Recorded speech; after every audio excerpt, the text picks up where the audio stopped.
everybody, it's Jackson Fulcher, and I know this video is a few days late, but Fast and Furious 7 trailer came out over the weekend. I was in Baltimore, didn't have my camera, so I couldn't record a video, and I just didn't really feel like doing an audio video for a trailer. So here I am, reviewing it a couple days late, but time to talk Fast and Furious 7.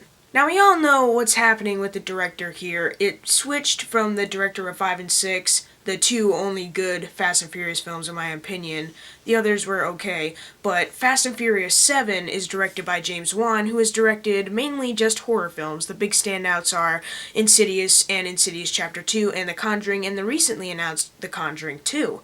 He did not direct Annabelle, and is not directing Insidious Chapter 3.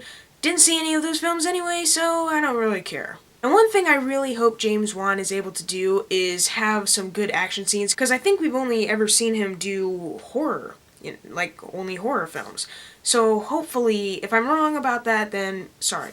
But hopefully he'll be able to actually handle the action genre, and if he does, I'll applaud him. If it doesn't hold up, then I'll probably give the movie a bad rating. What do you think's gonna happen? And you know what? It just brings a sad little tear to my eye when I see Paul Walker. I mean, the guy died an ironic death, and that's just the most heartbreaking thing, is that he died in a very ironic yet sad way. And I liked the dude. He seemed like a nice guy, and just seeing him like in these action scenes, likable still, and it's still really cool, just gives me some emotions, because that dude was pretty cool. But we do see the first action scene. They're like cars flying from like the sky. Like, this is gonna be like the most outrageous Fast and Furious film.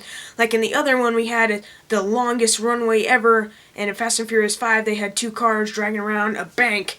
But in this one, there's going to be cars flying from it, and also Paul Walker escaping from a bus that's about to fall off a cliff by climbing out the end of it and climbing up, running along the edge of it as the bus is falling off the cliff, jump off, and have Michelle Rodriguez catch him using her car. This is going to be the most outrageous Fast and Furious film we've seen. But it does have some credibility to it, no matter how bad it turns out, because Jason Statham's in this movie. And I'm doing a really bad impersonation of him. You gotta love Jason Statham. Even if you don't like his movies, he seems pretty likable. And Expendables 2 showed the best part of that. Expendables 1 and 3, his other films, they were pretty good. Some bad, some were okay. And hopefully this one can be one of his good ones, because I don't want to sit through another Expendables 3.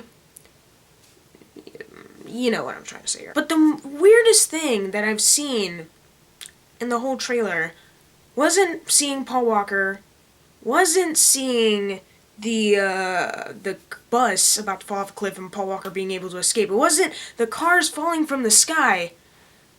It was Dwayne "The Rock" Johnson having an arm cast, and he just starts ripping it off, and it's crazy. But I don't know how that's happened. I don't know why his arm was in a cast in the first place, but it looks awesome. I mean, Fast and Furious is a franchise that was on street racing. Then 5 happened and changed the whole thing. Fast and Furious 6 followed that traditional path, and Fast and Furious 7 hopefully can follow that path the same way, and hopefully be really good, because the new Fast and Furious films are the best, and I honestly cannot wait for Fast and Furious 7. Hopefully over-the-top action. So what did you think of the Fast and Furious 7 trailer? Leave it in the comments below.